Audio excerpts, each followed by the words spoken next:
భగవద్బంధువులందరికీ నమస్కారం. హిందూ ప్యాడ్ ఛానల్కి స్వాగతం. శ్రావణ మాస మహాత్మ్యము 13వ అధ్యాయము.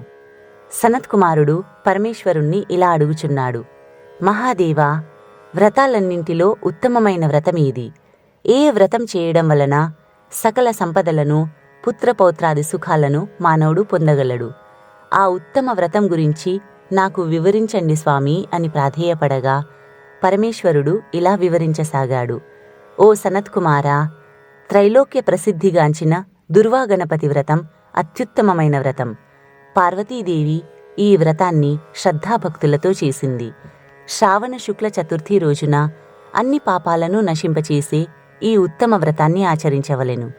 ఈ రోజున ఉదయాన్నే వ్రత సంకల్పం చేసుకుని ఒక వేదికపై ఎరుపు రంగు వస్త్రాన్ని పరచి సర్వతోభద్ర మండలాన్ని నిర్మించి దానిపై కలశం స్థాపించాలి. కలశం ప్రక్కన దుర్వాదలాలతో సింహాసనాన్ని ఏర్పరచి గణపతి ప్రతిమను స్థాపించి, ఓ విఘ్నేశ, మీకోసమై ఆసనాన్ని ఏర్పరిచాను, మీరు వచ్చి ఆసీనులు కండి అని ఆహ్వానించాలి. మీ స్నానార్థమై అన్ని తీర్థజలాలను సేకరించాను, ఈ పవిత్ర జలాన్ని మీరు స్వీకరించండి అని పలికి స్నానాభిషేకాలు చేయించి సింధూరవర్ణపు వస్త్రాలను సమర్పించాలి. తరువాత చందనం సమర్పించాలి.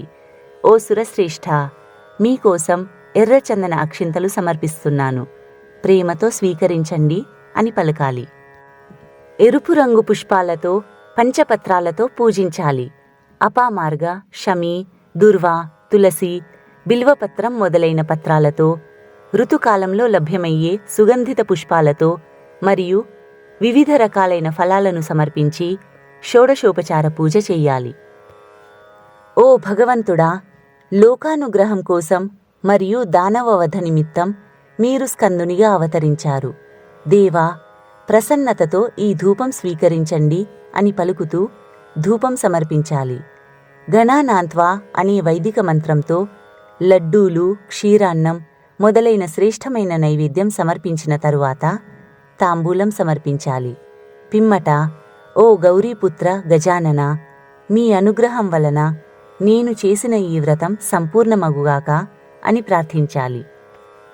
తరువాత పూజా సామాగ్రిని, ప్రతిమను, దక్షిణ తాంబూలాలను సద్బ్రాహ్మణునికి సమర్పించి అతని ఆశీర్వాదం తీసుకోవాలి. ఇలా 5 సంవత్సరాలు వ్రతం చేసిన తరువాత ఉద్యాపన చెయ్యాలి.